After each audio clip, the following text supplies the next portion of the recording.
сите сме се нашли во ситуација да си речеме себе си дека ни недостасува само уште некоја минута за да завршиме се што сме планирале и да употребиме она позната изрека времето е пари.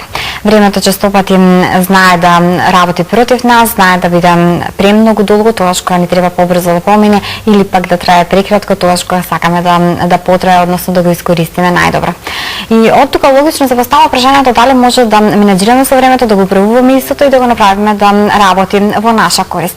На оваа тема утрово и овие сите прашања ги поставуваме до господинот доцент доктор Лазар Ѓуров, кој што е долгогодишен обучувач во рамки на обуки за личен и индивидуален и организацијски развој и основач и претседател на Сдруженијето, односно Институтот за личен и организацијски развој Симбиотика. Добро утро, добро дојдовте и веднаш на самиот почеток може ли да се управува со времето? Добро утро, добро ви најдов.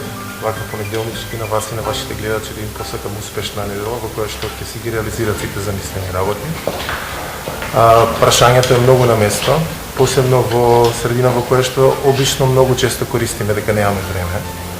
Одговорот е многу краток, да, возможно е.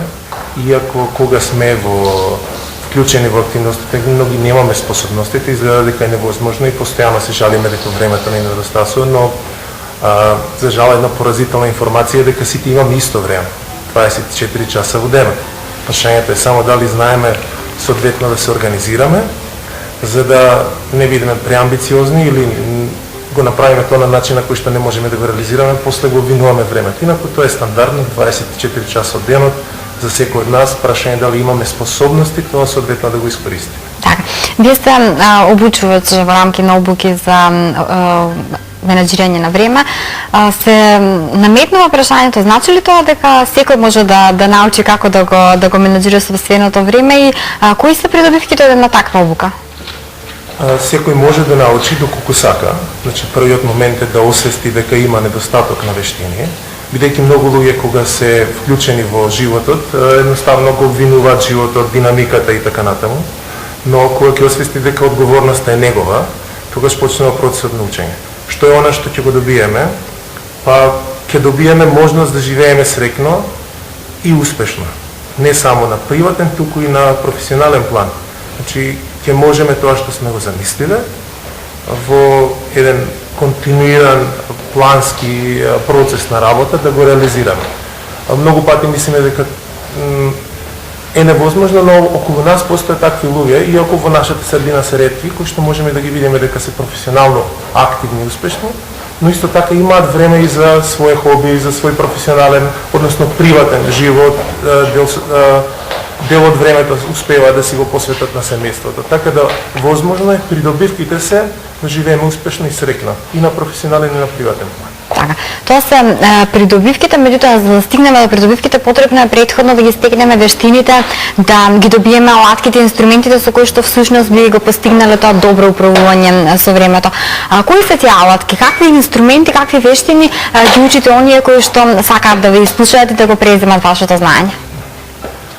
Прво, она што сакам да го нагласам дека начинот на кој што работиме во Симбиотика не е да го наречам типично американски, во кој што ние ќе ви понудиме 10 чекори што вие треба да ги следите и после тоа ќе бидете успешни.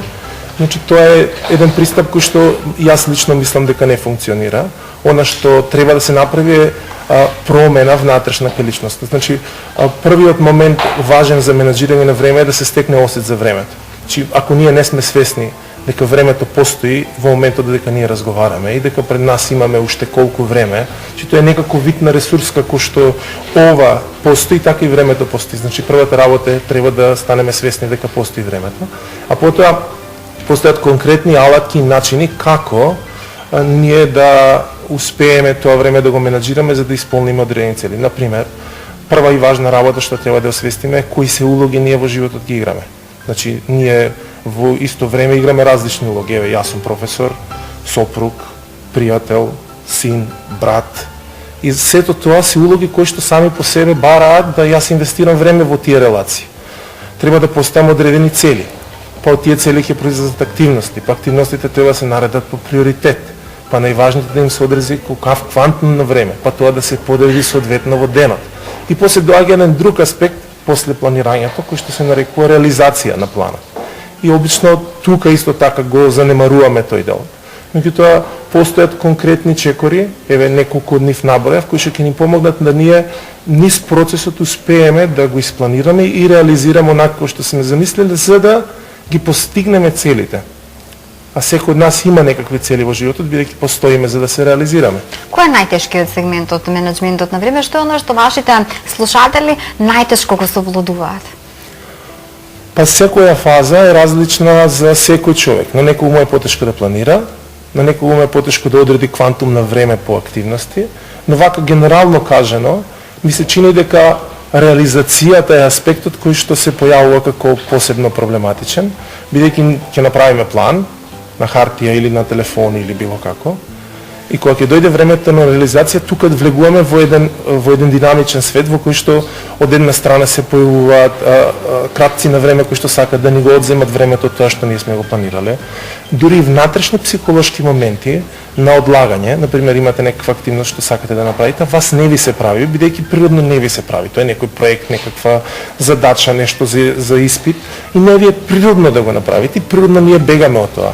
Значи, можем да кажем вака генерално дека реализацијата е еден од проблематичните аспекти во менеджментот на време, но и тука постојат алатки и начини како да успееме да му дадеме поддршка на човекот да освести што е она заради што одлага или кои кратци му се појавуваат за да може да успешно го изменаџира времето до крај. Кој или што најчесто ни го краде или залудно троши времето?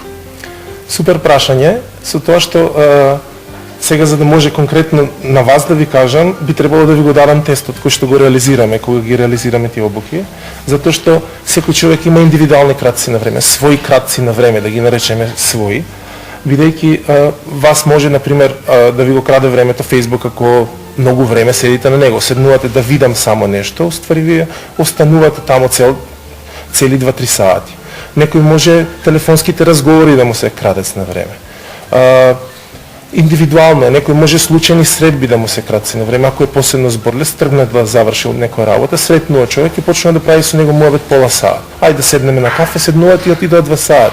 Несвесно заминува времето, до некакви посложени аспекти кои што претходно ги кажав, одлагањето, мултитаскинг, работење на повеќе работи одеднаш, значи иако има некаква фама дека постојат луѓе кои што може да работат повеќе работи одеднаш, ние препорачуваме работата што ја работиме да ја сработиме па да поминеме на следна, бидејќи истражувањата покажале дека ако работиме 2 работи ќе ги завршиме за подолго време откако кога би ги работеле посебно. Така. Сега, тука се поставува прашањето, споменавте. Планови, точно определено време за определена активност, држење до рамките на оно што сме го испланирале. Не губиме ли така спонтаноста?